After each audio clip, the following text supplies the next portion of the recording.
Hello students, welcome back to another video. तो हमने new batch 2026-27 की क्लासेस बीए के हर एक सेमेस्टर के लिए हर एक सब्जेक्ट की स्टार्ट कर चुके हैं हमारे चैनल पर। तो सक्सेस मास्टर पॉइंट एक ऐसा चैनल है जहां पर बीए के हर सेमेस्टर की क्लासेस और एग्जाम की तैयारी पूरी कराई जाती है। तो जो भी हमारे स्टूडेंट्स बीए फर्स्ट सेमेस्टर में हैं और सोशियोलॉजी को पढ़ रहे हैं, न्यू बैच 2026-27 के स्टूडेंट हैं, तो आज की वीडियो में हम आपके यूनिट नंबर 3 का टॉपिक संस्था और संघ को पढ़ने वाले हैं। देखिए, मैंने आपसे पहले ही कह दिया था कि यूनिट नंबर 3 के अंदर कई सारे टॉपिक हैं जो एक वीडियो में कवर नहीं हो सकता, और अगर एक वीडियो में कवर करेंगे तो वीडियो काफी लंबा हो जाएगा, इसलिए मैं इनको पार्ट्स में अपलोड कर रही हूँ। तो आज का जो वीडियो है यूनिट नंबर 3 का पार्ट 3 है, जिसमें हम संस्था और समिति का अर्थ, परिभाषा, विशेषताएं, सारी चीजें जानने वाले हैं। पहली वीडियो में हमने समाज के बारे में समझा, दूसरी वीडियो में हमने समुदाय के बारे में समझा और पढ़ा, और आज की वीडियो तीसरी वीडियो है जिसमें मैं दो टॉपिक कवर कराने वाली हूँ। पहला संस्था, दूसरा संघ या समिति। तो चलिए वीडियो स्टार्ट करते हैं। सबसे पहले देखिए संस्था का अर्थ। देखिए, जो संस्थाएं होती हैं ये वे कार्यप्रणालियां हैं जिनके द्वारा कोई व्यक्ति, समितियां या कोई संगठन अपने उद्देश्यों की पूर्ति करते हैं, यानी अपने लक्ष्य को पूरा करते हैं। ये समाज के द्वारा मान्यता प्राप्त होते हैं। जितनी भी संस्थाएं होती हैं उनको समाज के द्वारा मान्यता दी जाती है। कार्यप्रणालियां और नियमों की व्यवस्था इनके अंदर होती है। जो संस्था होती है इनमें कार्यप्रणाली और नियमों की पूरी व्यवस्था होती है। इसी कारण जो संस्था होती है वो अमूर्त होती है। देखिए, जो संस्था है सामाजिक जीवन के कुछ पहलुओं को नियंत्रित करती है और विनियमित करने वाली स्थापित मानदंडों और संरचनाओं का एक समूह होता है। और संस्था के कुछ उदाहरण भी आप समझ सकते हैं, जैसे हमारा जो परिवार है या जो शिक्षा है, धर्म है, सरकार है, ये समाज के सुचारू कामकाज में महत्वपूर्ण भूमिका निभाते हैं। तो ये एक तरह से संस्था होती है। संस्था जो है एक व्यापक शब्द होता है जो सामाजिक जीवन के विभिन्न पहलुओं को संदर्भित करता है। ये एक संगठित प्रणाली है जो सामाजिक व्यवहार को आकार देती है और उसे नियंत्रित भी करती है। सरल शब्दों में कह सकते हैं कि संस्थाएं वे नियम होते हैं, मानदंड और रीति रिवाज होते हैं जो हमारे सामाजिक जीवन को व्यवस्थित करते हैं। तो देखते हैं संस्था की परिभाषा। देखिए, सोशियोलॉजी का कोई भी टॉपिक हो उसमें विद्वानों की डेफिनेशन लिखेंगे तो आपको नंबर बहुत अच्छा मिलेगा, और हर टॉपिक में मैं आपको 2 से 3 डेफिनेशन जरूर दे देती हूँ ताकि आप उसको लर्न कर सकें और एग्जाम में लिख सकें। तो देखिए, यहाँ पर जो परिभाषा है वो है मैकाइवर एवं पेज के अनुसार। मैकाइवर एवं पेज लिखते हैं कि कार्य प्रणालियों के स्थापित स्वरूप या दशाओं को संस्था कहा जाता है, जो समूह की सामूहिक क्रियाओं की विशेषता होती है। उसके अलावा अगली डेफिनेशन है बोगार्डस महोदय के अनुसार। तो बोगार्डस महोदय लिखते हैं कि एक सामाजिक संस्था समाज का वह ढांचा होता है जो मुख्य रूप से सुव्यवस्थित विधियों के द्वारा व्यक्तियों की जरूरतों की पूर्ति के लिए संगठित किया जाता है। देखिए, जैसे कि मैंने आपको बताया था अभी कि जो परिवार होता है ये भी एक सामाजिक संस्था होती है जो विवाह, बच्चों के पालन पोषण और सामाजिक संबंधों के माध्यम से सामाजिक जीवन को प्रभावित करती है। उसके अलावा जो शिक्षा है ये भी एक सामाजिक संस्था है जो ज्ञान, कौशल और मूल्यों को सिखाने का काम करती है, जिससे व्यक्ति समाज में अपनी भूमिका निभा सके। उसके अलावा जो धर्म होता है ये भी एक सामाजिक संस्था है जो विश्वास, प्रथाओं और मूल्यों के माध्यम से सामाजिक जीवन को प्रभावित करता है। या जो सरकार है ये एक सामाजिक संस्था है जो कानूनों, नियमों, नीतियों के माध्यम से सामाजिक व्यवस्था को बनाए रखने का काम करती है। तो आई होप कि सामाजिक संस्था क्या है वो आप समझ रहे होंगे। अब देखते हैं संस्था के क्या कार्य। संस्था के बहुत सारे कार्य हैं, जिसमें पहला कार्य है निदेशन। देखो, संस्था जो है मनुष्य के व्यवहार तथा आचरण को एक विशेष दिशा की ओर अग्रसर होने के लिए मार्गदर्शन करती है। जो संस्था है वो मनुष्य को सिखाती है कि उसे समाज में कैसा व्यवहार, कैसा आचरण करना है, जिसके लिए वो व्यक्ति को एक दिशा देती है, मार्गदर्शन करती है, मोटिवेट करती है कि तुम्हें इस तरीके से समाज में व्यवहार करना है जो अच्छा रहेगा। तो उसके अलावा दूसरा कार्य है संस्था का अनुरूपता। देखो, संस्था जो है मनुष्यों के व्यवहार तथा आचरण में अनुरूपता पैदा करती है। जैसे परिवार जो है वो भी आपको चीजें सिखाता है। शिक्षा के माध्यम से भी आप समाज में कैसे व्यवहार, आचरण करना है, कैसे जीवन को गुजारना है, समाज में अपनी भूमिका कैसे निभानी है, ये चीजें आप संस्था के माध्यम से ही समझते हैं। संस्था का तीसरा कार्य है संस्कृति का संक्रमण। देखिए, संस्था जो है सामाजिक विरासत के रूप में ही एक पीढ़ी से दूसरी पीढ़ी को प्राप्त होती है, यानी एक पीढ़ी ने जो कुछ किया है उसकी अगली पीढ़ी को वो सब कुछ ट्रांसफर हो जाएगा। जो भी उसके संस्कृति है, जो भी उसकी सभ्यता है, जो भी उसके रीति रिवाज हैं, परंपराएं हैं, वो अगली पीढ़ी को ट्रांसफर हो जाती हैं। जैसे आप भी जिस तरीके से जीवन गुजार रहे हैं, तो आप सुनते होंगे अपने घरों में कि हमारे जो पूर्वज थे वो इस तरीके से रहते थे, तो हमें उनकी रीति रिवाज परंपराओं को लेकर के ही चलना है। अतः इसके द्वारा सांस्कृतिक संक्रमण का भी कार्य होता रहता है, यानी एक पीढ़ी से दूसरी पीढ़ी में, एक जनरेशन से दूसरी जनरेशन में संस्कृति का ट्रांसफर भी होता है, हस्तांतरण भी होता है। संस्था का चौथा कार्य है आवश्यकताओं की पूर्ति। देखिए, संस्था का निर्माण कुछ विशेष आवश्यकताओं की पूर्ति के लिए भी किया जाता है कि कुछ लोग आवश्यकता की पूर्ति के लिए संस्था का निर्माण करते हैं। मनुष्य की जैसी आवश्यकताएं होती हैं उसी के अनुरूप संस्थाओं का निर्माण भी किया जाता है। तो ये सब संस्था के कुछ कार्य हैं। आपका अगला टॉपिक है संस्था की प्रमुख विशेषताएं। ये आपके एग्जाम के लिए बहुत ही इम्पोर्टेंट टॉपिक है। जब लॉन्ग क्वेश्चन पूछता है तो संस्था का अर्थ, परिभाषा, उसकी विशेषता जरूर पूछता है। तो संस्था की पहली विशेषता है एक विचार, यानी संस्था में एक विचार का होना जरूरी है। संस्था का विकास एक विचार से आरंभ होता है। यही विचार धीरे धीरे व्यक्तिगत आदतों एवं जन रीतियों में परिवर्तित होता है और बाद में एक संस्था का रूप ग्रहण कर लेता है। तो संस्था को बनाने के लिए, संस्था के विकास के लिए एक विचार का होना बहुत जरूरी होता है। संस्था की दूसरी विशेषता है उद्देश्य।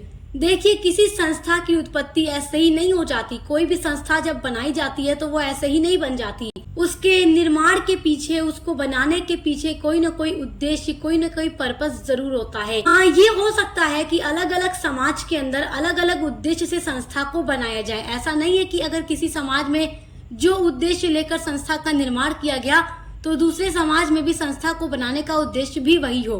उद्देश्य अलग अलग हो सकता है हर समाज में, लेकिन संस्था को बनाने का कोई उद्देश्य अवश्य होता है और अपने उद्देश्य की प्राप्ति के लिए, यानी अपने उद्देश्यों को पूरा करने के लिए संस्था का जो अस्तित्व है सदैव बना रहता है। देखिए, संस्था की जो तीसरी विशेषता है वो है नियमों की संरचना। देखिए, जो संस्था होती है तो हर संस्था के कार्य करने के कुछ निश्चित तरीके होते हैं, कुछ कार्यप्रणालियां, कुछ नियम, कुछ रूल रेगुलेशन होते हैं जिनके द्वारा संस्था की रक्षा होती है और इन्हीं कार्य प्रणालियों को संस्था कहा जाता है। संस्था की चौथी विशेषता है विरासत। देखिए, संस्था का विकास जो है वो आसानी से नहीं होता, बल्कि इसका विकास एक लंबी प्रक्रिया के द्वारा होता है। एक बहुत लंबा प्रोसेस चलता है, तब जाकर संस्था का विकास होता है। यह क्रम पीढ़ी दर पीढ़ी चलता रहता है और यह पीढ़ी की कार्य प्रणालियों का अनुभव अगली पीढ़ी को ट्रांसफर हो जाता है। इसी कारण प्रत्येक संस्था का जो इतिहास होता है वो अलग अलग होता है। संस्था की पांचवी विशेषता है प्रतीक। प्रत्येक संस्था का एक प्रतीक होता है जिस प्रतीक के द्वारा उस संस्था को पहचाना जाता है। अब देखिए, अगला टॉपिक है समिति या संघ। आपके यूनिट में लिखा है संघ, तो संघ कहिए या समिति कहिए, बात एक ही है। तो अब देखते हैं समिति का क्या अर्थ है या संघ का क्या अर्थ है। तो इसका अर्थ हम गिलीन महोदय के अकॉर्डिंग देखते हैं कि गिलीन महोदय ने क्या लिखा है समिति के अर्थ के लिए। देखिए, गिलिन ने लिखा है कि समिति व्यक्तियों का समूह होता है। मतलब व्यक्ति मिल करके एक समिति बनाते हैं, एक निर्माण करते हैं समिति का, जो किसी विशेष उद्देश्यों की पूर्ति के लिए गठित होती है। मतलब समिति का जो निर्माण किया जाता है किसी उद्देश्य, किसी निश्चित उद्देश्य की प्राप्ति के लिए किया जाता है कि हमारा ये गोल है, हमारा ये पर्पस है। उसको प्राप्त करने के उद्देश्य से दो या दो से अधिक व्यक्ति मिलकर समिति का निर्माण करते हैं तथा कुछ मान्य या अनुमोदित कार्य प्रणालियों एवं व्यवहारों के द्वारा ये संगठित किया जाता है या इसको बनाया जाता है। उदाहरण के लिए कह लीजिए, जो परिवार है, राज्य है, धार्मिक संघ है या श्रमिक संघ है, ये सब समिति होते हैं जिनका कोई न कोई पर्पस होता है, उद्देश्य होता है, जिसको प्राप्त करने के उद्देश्य से इनका गठन किया जाता है। अब देखते हैं समिति की परिभाषा। तो पहली परिभाषा है बोगार्डस के अनुसार। बोगार्डस महोदय लिखते हैं कि समिति जो है प्राय किसी उद्देश्यों के लिए मिलकर कार्य करना है। मतलब किसी उद्देश्य को प्राप्त करने के लिए दो या दो से अधिक व्यक्ति मिलकर काम करते हैं ताकि अपने उद्देश्यों को प्राप्त कर सके। तो समिति का क्या मतलब है? मिलकर काम करना किसी उद्देश्य को पाने के लिए। अगली डेफिनेशन है मैकाइवर और पेज के अनुसार। ये लिखते हैं कि किसी एक या अनेक समान स्वार्थों की प्राप्ति के लिए संगठित समूह को समिति कहते हैं। किसी एक या अनेक समान स्वार्थों की मतलब कि जितने भी लोग मिल करके समिति का निर्माण कर रहे हैं उन सभी व्यक्तियों का जो उद्देश्य है, स्वार्थ है, वो एक बराबर है, एक जैसा ही है, एक ही है। देखो, जब दो या दो से ज्यादा लोग मिलकर समिति बना रहे हैं तो जाहिर सी बात है कि उनका उद्देश्य एक ही है। अगर अलग अलग उद्देश्य होगा तो वो अपने उद्देश्य को प्राप्त करने के लिए इकट्ठा होंगे ही नहीं, क्योंकि सबका उद्देश्य अलग होगा। तो समिति का निर्माण वही करता है जिनका उद्देश्य एक जैसा हो और उसको प्राप्त करने के लिए वो एक समिति का गठन करते हैं। अतः इन परिभाषाओं से स्पष्ट हो जाता है कि जो समिति है व्यक्तियों के द्वारा निर्मित यानी व्यक्तियों के द्वारा बनाई गई किसी उद्देश्य अथवा उद्देश्यों की पूर्ति के लिए सहयोग पर आधारित एक संगठन होता है, जिसमें लोग मिलकर काम करते हैं, एक दूसरे का सहयोग करते हैं और अपने उद्देश्यों को, अपने गोल को प्राप्त करते हैं, अचीव करते हैं। आपकी अगली हेडिंग है समिति की प्रमुख विशेषताएं। तो एग्जाम में समिति का अर्थ, परिभाषा और विशेषता जरूर पूछता है, तो आप समझिए कि समिति की क्या क्या प्रमुख विशेषताएं हैं या क्या इसके लक्षण हैं। एग्जाम में कुछ भी पूछे बात एक ही होगी। तो समिति की बहुत सारी विशेषताएं हैं, जिसमें पहला पॉइंट है मनुष्यों का समूह। देखिए जो समिति होती है ये मनुष्यों का ही समूह होता है, ये मनुष्यों का ही ग्रुप होता है, क्योंकि वही मिलकर तो इसको बनाते हैं। तो समिति का जो निर्माण है 2 लोग या 2 से अधिक लोग मिलकर करते हैं और एक उद्देश्य को प्राप्त करने के लिए वो एक साथ संगठित होते हैं और इस समिति का जो उद्देश्य होता है समान होता है। देखिए समिति की दूसरी विशेषता है निश्चित उद्देश्य, यानी एक उद्देश्य अवश्य होना चाहिए। समिति का गठन कोई भी व्यक्ति क्यों करता है? एक निश्चित उद्देश्य को प्राप्त करने के लिए। तो जब तक समिति के लिए कोई एक उद्देश्य निश्चित नहीं होगा तो तब तक समिति का गठन नहीं हो सकता। समिति की तीसरी प्रमुख विशेषता है पारस्परिक सहयोग। देखिए समिति अपने उद्देश्यों को प्राप्त करने के लिए एक व्यवस्था का निर्माण करती है। उद्देश्य की प्राप्ति तथा व्यवस्था के लिए सहयोग का होना बहुत जरूरी होता है। तो जितने भी इसमें सदस्य होते हैं आपस में एक दूसरे की मदद करते हैं, एक दूसरे की हेल्प करते हैं और अपने लक्ष्यों को प्राप्त करते हैं। समिति की चौथी विशेषता है ऐच्छिक सदस्यता।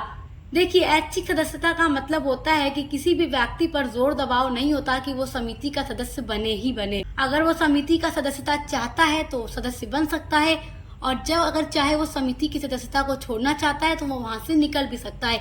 किसी भी इंसान के ऊपर प्रेशर नहीं होता कि नहीं तुम्हें समिति का सदस्य बनना है तो हमेशा के लिए बने ही रहना है। ये अपने ऊपर है, जब चाहे सदस्य बने, जब चाहे छोड़ दें। समिति की पांचवी विशेषता है मूर्त संगठन, यानी कि दिखाई जो देता है। अमूर्त मतलब जो दिखाई न दे और मूर्त मतलब जो दिखाई देता है। तो समिति एक संगठन बनाया जाता है तो इसलिए नजर आता है, तो ये मूर्त संगठन होता है। समिति की छठी विशेषता है अस्थायी प्रकृति। अस्थायी प्रकृति से तात्पर्य यह है कि देखो किसी भी समिति का निर्माण किसी उद्देश्य की प्राप्ति के लिए किया जाता है, तो जब वो उद्देश्य प्राप्त हो जाते हैं तो इसको समाप्त कर दिया जाता है।